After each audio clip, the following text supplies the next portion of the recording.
కోరావు కుమారులు చనిపోలేదా, చనిపోయారా అన్న అంశం మీద మనం ఈరోజు కొన్ని విషయాలు ధ్యానం చేసుకుందాం. బైబిల్ గ్రంథంలో కోరావు సంబంధులందరూ చనిపోయారు అని ఉంది, కానీ కోరావు కుమారులు రాసిన కీర్తనలు అని బైబిల్లో ఉంది. ఇంతకు కోరావు కుమారులు చనిపోయారా, చనిపోలేదా అన్న విషయం మీద మనం ఈరోజు తెలుసుకుందాం ఈ బైబిల్ క్లాస్ లో. సంఖ్యాకాండం 16వ అధ్యాయం 32వ వచనాన్ని మనం ఆలోచన చేస్తే అక్కడ ఏమున్నది అంటే, సంఖ్యాకాండం 16వ అధ్యాయం 32వ వచనం తీసిరావరనా?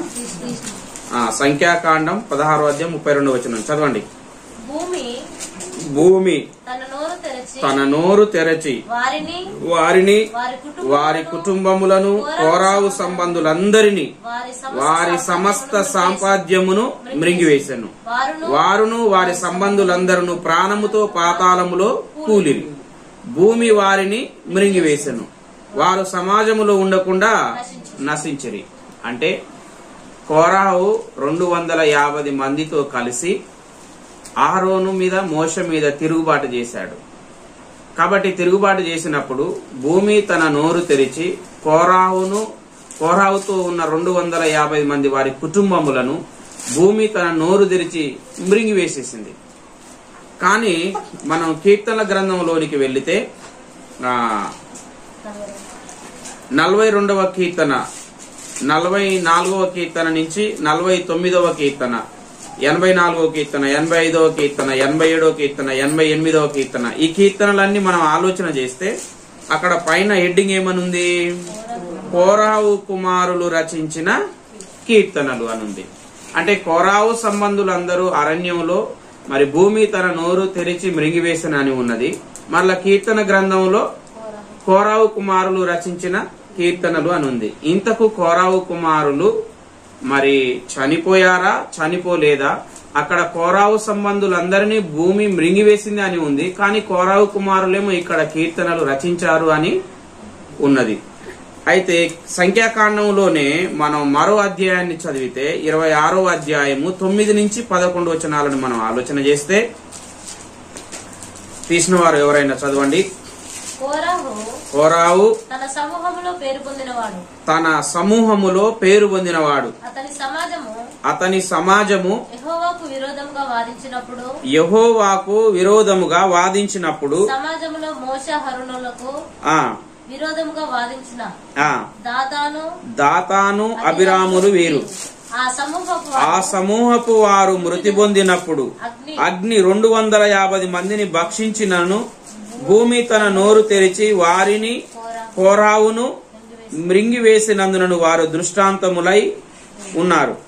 అయితే కోరావు కుమారులు చావలేదు. 250 మందిని అగ్ని దహించి వేసిన, భూమి తన నోరు తెరిచి మృంగివేసినప్పటికీ కోరావుతో ఉన్నటువంటి వారి కుటుంబములన్నిటినీ, కానీ కోరావు కుటుంబములో ఉన్న తన కుమారులైనటువంటి వారు మాత్రం చావలేదు. వారిని భూమి మృంగివేయలేదు. అంటే కోరావు కుమారులు దైవాత్మ నొందిన వారై ఈ దైవ గ్రంథములోని కొన్ని కీర్తనలను రాశారు. అంటే మరి దైవావేశం వలన ప్రేరేపింపబడిన వారై రాశారు. అంటే దైవ ఆత్మను పొందుకొని రాశారంటే వారు దేవునికి ఇష్టానుసారంగా ఉన్నారని అర్థం. దేవునికి మరి పరిశుద్ధంగా వారి జీవితాన్ని అర్పించారని అర్థం. అందుకోసమే మరి వారు దేవునికి ఇష్టలుగా ఉన్నారు గనక, దైవాత్మ కలిగిన వారై ఉన్నారు గనక, మరి తండ్రి చేసినటువంటి తిరుగుబాటులో, తండ్రి మూర్ఖత్వంగా మోషే అహరోనుల మీద తిరుగుబాటు చేశాడు. ఆ తిరుగుబాటులో తన కుమారులు ఉండలేదు. ఎందుకంటే తన కుమారులకు ఏది మంచో ఏది చెడో వాళ్ళకి తెలుసు. మరి దైవ జ్ఞానం కలిగిన వాళ్ళు గనక మరి తండ్రి తప్పు చేస్తున్నాడని వాళ్ళు గురి తిరిగి తండ్రి చేసిన తప్పుతో వాళ్ళు ఏకీభవించలేదు. మనం అననీయ సపీరాల గురించి ఆలోచన చేస్తే భర్త చేసిన తప్పులో ఎవరు ఏకీభవించారు? భార్య ఏకీభవించింది. కానీ ఇక్కడ తండ్రి చేసిన తప్పులో ఎవరు ఏకీభవించలేదు? కుమారుడు ఏకీభవించలేదు. వాళ్ళు ఏకీభవించారు గనక భార్య భర్తలు ఇద్దరు చచ్చిపోయారు. వీళ్ళు ఏకీభవించలేదు గనక ఆ కుమారులు బ్రతికారు, తండ్రి చనిపోయాడు. అలాగే మనం ఆదికాండం 18వ అధ్యాయం 25వ వచనాన్ని మనం ఆలోచన చేస్తే, దేవదూతలు పరలోకములో నుండి మరి అబ్రాహాము దగ్గరికి దిగి వచ్చారు సొదొమ గొమొర్రా పట్టణాన్ని నాశనం చేయడం కోసం.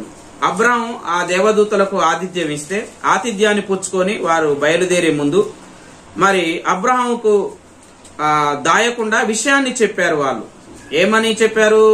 సొదొమ గొమొర్రా పట్టణం ఆ పాపము మరి చాలా బహు గొప్పదైపోయింది, ఆ పట్టణమును ఏం చేయాలి, అగ్నిగంధకముతో కాల్చివేయడానికి వచ్చామని చెప్పినప్పుడు అప్పుడు అబ్రాహాం ఒక మంచి మాట అంటాడు.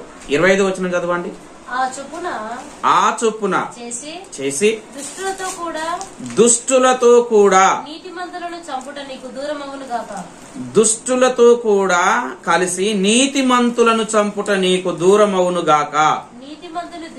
నీతిమంతుణ్ణి దుష్టునితో సమానముగా ఎంచుట నీకు దూరమవును గాక. సర్వలోకమునకు తీర్పు తీర్చువాడు న్యాయము చెయ్యడా అని చెప్పాడనమాట. అంటే ఏంటి?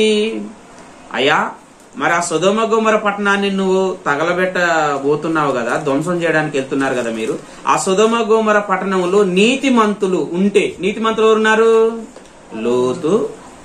లోతు యొక్క కుటుంబం. మరి ఆ దుష్టులతో పాటు ఈ నీతిమంతులను కూడా తగలబెట్టేస్తావా, నాశనం చేసేస్తావా అని అంటే, నీతిమంతులను దుష్టులతో సమానముగా దేవుడు ఎంచడు. మరి ఆ సొదొమ గొమొర్రా పట్టణాన్ని అంతటిని మరి అగ్నిగంధకములతో తగలబెట్టినప్పటికీ అందులో నుంచి నీతిమంతులను తప్పించలేదా?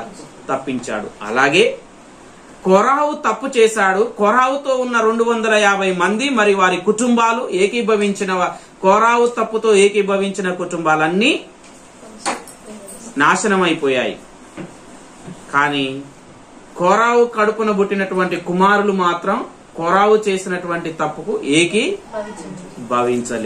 కాబట్టి కొరాహు సంబంధులు అంటే అర్థం ఏంటి? కొరాహుతో ఏకీభవించిన 250 మంది కొరాహు సంబంధులు అందరూ చనిపోయారు. కానీ కొరాహు కుమారులు మాత్రం బ్రతికే ఉన్నారు. వారు ఈ కీర్తనలను వ్రాశారు.